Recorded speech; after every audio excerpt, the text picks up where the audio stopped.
betapa untuk dimunculkan kesadaran bahwa engkau adalah aku, itu sangat sulit ternyata, sangat sulit. Hanya ketika orang rohaninya itu betul-betul mengalami kemajuan, baru orang mengatakan engkau adalah aku. Waradi, dan kembali fil hafira, kepada keadaan semula. Nah, setelah alam kubur itu kita memasuki alam kebangkitan. Kita dibangkitkan. Saya ingat ya sebuah singiran berbahasa Madura. Kalau yang tidak paham, anggap saja ini sebagai sebuah lelucon saja. Tateja umat jaga dari kubur, kompol lagi di alam mahsyar, raja ben kene akompol kabeh, lake ben bini abeng kang kabeh.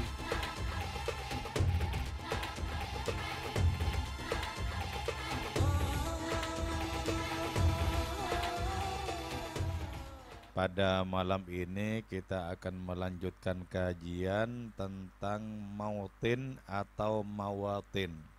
Apa yang disebut sebagai mautin itu adalah ibaratun an mahalli awqatil awrad, yaitu sebuah posisi di mana berlangsung waktunya zikir itu. Jadi misal ketika di dunia ini sehabis sholat, misalnya begitu ya, atau tengah malam, atau antara azan dan iqamah dan lain semacamnya. Nah, kita akan berbicara tentang mautin itu, mawatin itu, kita akan membicarakan itu. Nah, ada tingkatan mawatin di dalam kitabnya Ibnu Arabi itu ya. Yang pertama adalah mawatin yang berkaitan dengan pertanyaan Allah Ta'ala kepada diri kita. Alastu birabbikum, bukankah aku ini adalah Tuhan kalian? Itu berarti berlangsungnya kapan? Berarti itu berlangsungnya dulu kita lupa. Kenapa? Karena ketika hal itu berlangsung, kita bukan merupakan jasad seperti yang sekarang. Kita mutlak masih merupakan roh. Dan karena itu kita tidak menyimpan ingatan apapun tentang peristiwa alastu birabbikum itu. Oke, berkaitan dengan perkara apakah di zaman alastu birabbikum itu ada rintangan atau tidak? Apakah ada hambatan atau tidak? Nah, karena itu begini, ketika kita di dunia ini mengalami nasib yang tidak sama, ada yang mulus-mulus saja untuk sampai kepada Allah, ada yang berbelit-belit untuk sampai kepada Allah, bahkan tidak pernah sampai kepada Allah Ta'ala. Itu berarti bahwa peristiwa di alam sana itu juga beraneka ragam, tidak mulus, tidak satu. Karena itu di sini Ibnu Arabi mengatakan fatubadiru ilaihi min ghairi tasabbutin walakil fatin. Engkau bisa bersegera kepada Allah Ta'ala tanpa rintangan dan tanpa adanya beban. Nah, sekarang di dalam kehidupan di dunia ini, ketika kita mengerjakan adanya perintah-perintah Allah Ta'ala, beban itu ada. Contohnya apa? Contohnya kita malas, itu kan beban sesungguhnya kan. Sehingga karena beban itu ada, maka kita kemudian seringkali terhalangi untuk mencapai tujuan dari dilaksanakannya perintah-perintah itu. Karena itu ada orang yang sregep dengan penuh senang hati menghadap kepada Allah Ta'ala, ada orang yang setengah-setengah untuk menghadap kepada Allah Ta'ala, bahkan ada orang yang tidak sampai kepada setengah-setengah itu. Ada orang yang mutlak menolak adanya perintah-perintah tersebut. Oke ya. Adanya mautin itu di sini disebutkan ada 6. Yang pertama itu adalah al-awwalu Qala al-musannifu rahimahullahu ta'ala wa nafa'ana bi'ulumihi wa maddana bi asrarihi wa afadha alaina min barakatihi wa bikum amin.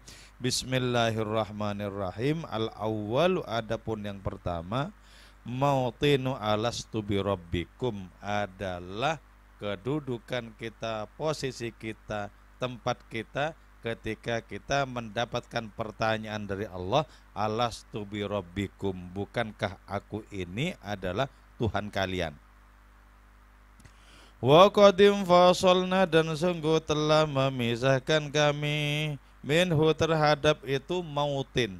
Artinya pada masa dulu di mana kita sekarang tidak memiliki ingatan sama sekali, pernah berlangsung suatu masa ketika kita berdialog dengan Allah Ta'ala. Ini tidak mungkin tidak. Kenapa? Yang mengungkapkan Allah, Allah tak mungkin bohong. Jadi pastikan bahwa di sana kita sudah mengalami dialog dengan Allah. Allah bertanya kepada kita semua, bukankah aku ini adalah Tuhan kalian? Dan di saat itu kita mengiyakan bahwa Allah itulah satu-satunya Tuhan kita. Itu dengan pertanyaan alastu birabbikum, dan kita menjawab qalu bala, ya engkaulah Tuhan kami, engkaulah satu-satunya sandaran kami. Kita berdialog seperti itu. Maka karena itu ketika kita mencoba untuk bersungguh-sungguh untuk serius melaksanakan ajaran agama, kita ingin bahwa peristiwa di masa lalu itu betul-betul masih kita ingat, kita ingin seperti itu. Jangan sampai kita melupakan. Jadi kita betul-betul ingin mengingatnya kembali. Walaupun betapa tidak mudahnya mengingat kembali peristiwa seperti itu. Jadi pastikan bahwa aku pernah berdialog dengan Allah dan aku mengatakan, ya engkaulah satu-satunya Tuhan kami. Jadi kita ingin dibetotkan di saat sekarang ini. Ketika kita mencoba apa yang terjadi di masa silam itu tidak betul-betul muncul sebagai sebuah ingatan di dalam diri kita. Kita ingin kembali. Jadi karena itu kita tampung kembali adanya dialog itu, kita taruh di dalam hati kita, dan itu setiap saat bisa menjadi ingatan bagi diri kita. Aku pernah berdialog dengan Allah. Aku pernah mengoke apa yang ditanyakan oleh Allah Ta'ala, bahwa Allah Ta'ala itu adalah Tuhan kami semua. Wathani, adapun yang kedua, mautinud dunya, ialah kedudukan kita di dunia. Allati nahnu, yang adapun kami semua, fiha, ialah berada itu di dunia. Jadi sekarang kita ini berada pada posisi yang kedua. Yang pertama sudah kita lewati. Yang pertama sudah lolos kita lewati. Kenapa? Karena seluruh umat manusia, apapun kelak agamanya ketika hidup di dunia ini, sudah mengiyakan. Ketika berdialog dengan Allah, ketika ditanya oleh Allah Ta'ala, sudah mengiyakan. Bukankah aku ini Tuhanmu? Iya, katanya. Seluruh umat manusia menjawab seperti itu. Ketika masih merupakan roh. Nah, roh itu biasanya tidak ingat sesuatu yang sudah lewat ketika roh itu sudah dibungkus dengan jasad, tidak ingat lagi. Mencoba untuk mengingat, tidak ingat lagi. Mencoba untuk tidak ingat lagi. Kecuali kalau orang itu ditarik oleh hadiratnya ke wilayah kewalian, orang itu bisa disambungkan kembali dengan masa silam ini dan bisa mengingatnya. Iya. Jadi iya gitu. Jadi sesuatu yang semula itu sudah terpisah bisa disambung kembali, bahwa kita sepenuhnya sudah berdialog dengan Tuhan diri kita. Lagian juga begini kan ya. Sesungguhnya ya, Allah Ta'ala itu yang terdekat dengan diri kita loh ya. Terdekat dengan diri kita. Bagaimana mungkin tidak? Yang menciptakan kita itu bukan siapa-siapa selain Allah. Bukan. Allah satu-satunya yang menciptakan diri kita. Tapi betapa sangat sulitnya kita untuk merasakan bahwa kita telah diciptakan oleh Allah. Lebih sulit lagi bahwa sesungguhnya di antara kita itu bersaudara. Sulit lagi itu. Jadi engkau adalah aku yang lain, itu sangat sulit itu. Sangat sulit, padahal itu senyatanya seperti itu. Engkau adalah aku yang lain. Senyata-nyatanya seperti itu sesungguhnya. Bukan siapa-siapa. Jadi ya, betapa untuk dimunculkan kesadaran bahwa engkau adalah aku, itu sangat sulit ternyata, sangat sulit. Hanya ketika orang rohaninya itu betul-betul mengalami kemajuan, baru orang mengatakan engkau adalah aku. Baru. Jadi tanda-tanda bahwa hati kita itu sehat adalah kita memandang orang lain sebagai diri kita. Itu tanda-tandanya hati kita sehat. Sebagaimana diungkapkan oleh Syekh Abdul Qadir Al-Jailani. Jadi beliau itu mengatakan seperti itu. Tanda bahwa hati kita sehat adalah kita memandang orang lain itu dengan pandangan yang penuh kasih sayang. Jadi ketika kita makin dekat kepada Allah, kasih sayang kita semakin meluap kemana-mana. Ketika kita makin jauh dari Allah, kebencian kita yang semakin bertalu-talu di dalam dada. Jadi karena itu hati-hati dengan kebencian kepada sesama atau kepada orang yang jalan pikirannya tidak sama dengan jalan pikiran kita. Hati-hati. Hati-hati. Itu ujian sesungguhnya. Ujian. Jadi yang kedua ini adalah dunia di mana kita berada di dalamnya. Wasalitsu, adapun yang ketiga, mautinul barzakh, ialah posisi antara. Antara apa? Antara dunia ini dan akhirat nanti. Jadi alam kubur itu posisinya adalah posisi antara. Jadi ketika orang itu meninggal, orang itu belum sampai di hari kiamat, tapi berada di posisi antara dunia ini dan akhirat nanti. Makanya disebut sebagai barzakh. Nah, dalam pemahamannya secara sofistik, Kanjeng Rasul itulah sesungguhnya hakikat barzakh. Kenapa disebut sebagai hakikat barzakh? Karena beliau di hadapan Allah Ta'ala datang atas nama umat manusia. Siapapun yang bisa diperjuangkan oleh beliau. Dan di hadapan umat manusia beliau datang atas nama Allah Ta'ala. Jadi ya, kepada Allah datang atas nama kita manusia, dan di hadapan kita datang atas nama hadiratnya. Makanya beliau itu disebut sebagai barzakh, yaitu posisi antara Allah dengan kita umat manusia. Alladzi yasiru, yang kembali, itu ladzi ilaihi, kepada itu barzakh, ba'dal mautil asghar wal akbar, setelah kematian yang kecil dan kematian yang besar. Apa kematian kecil itu ya? Yaitu matinya diri kita untuk berhasrat kepada apapun selain Allah Ta'ala.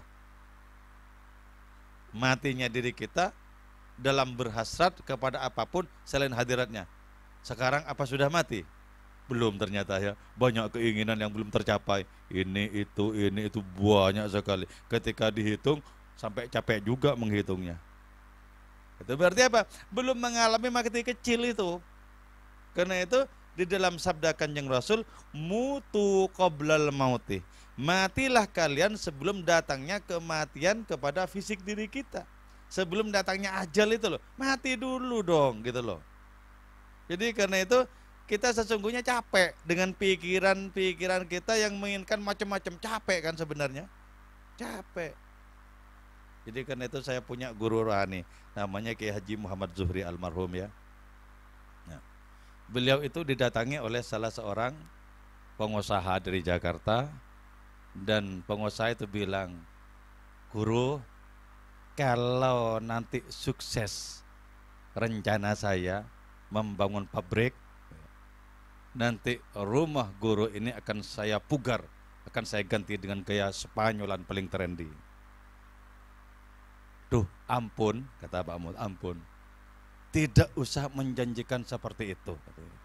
Saya sendiri sudah capek dari dulu menanggung keinginan-keinginan saya. Jangan kau tambah dengan keinginanmu.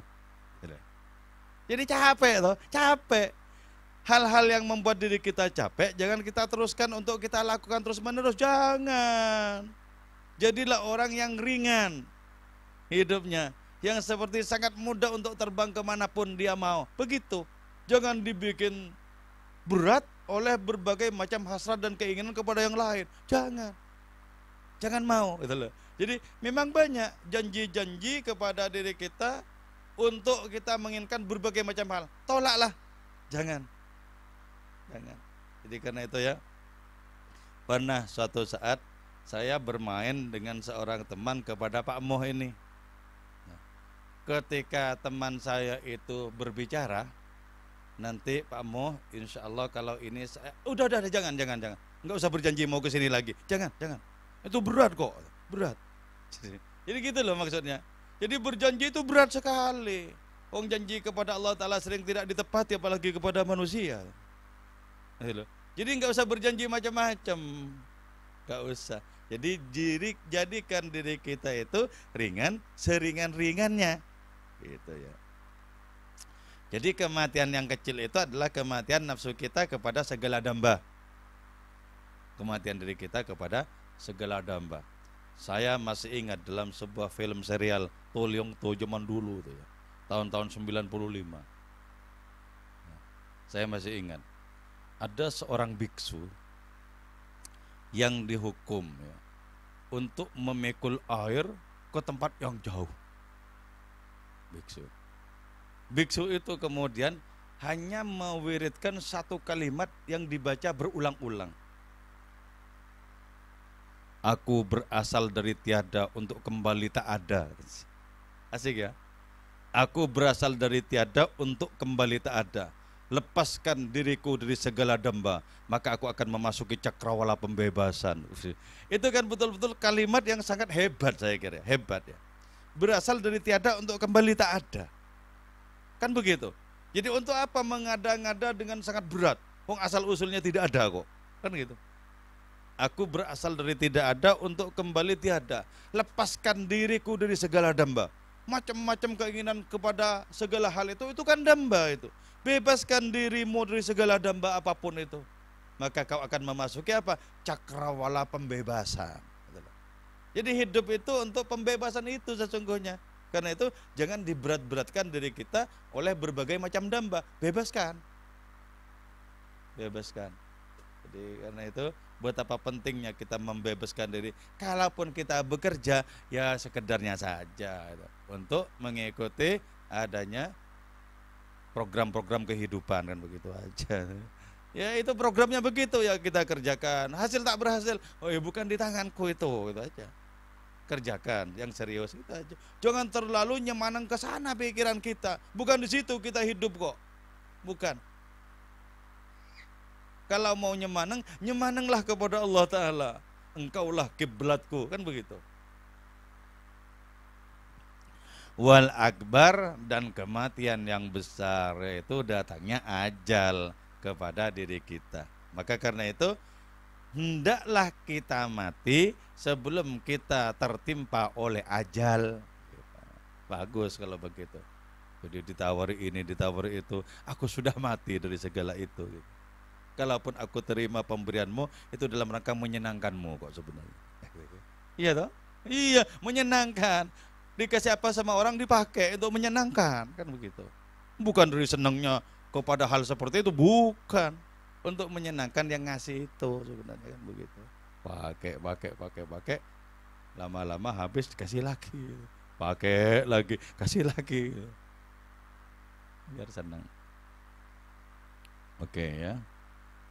Warabi'u, adapun yang keempat itu mautinul hasyri, ialah posisi kebangkitan bi ardis sahira, di permukaan bumi, waradi, dan kembali fil hafira, kepada keadaan semula.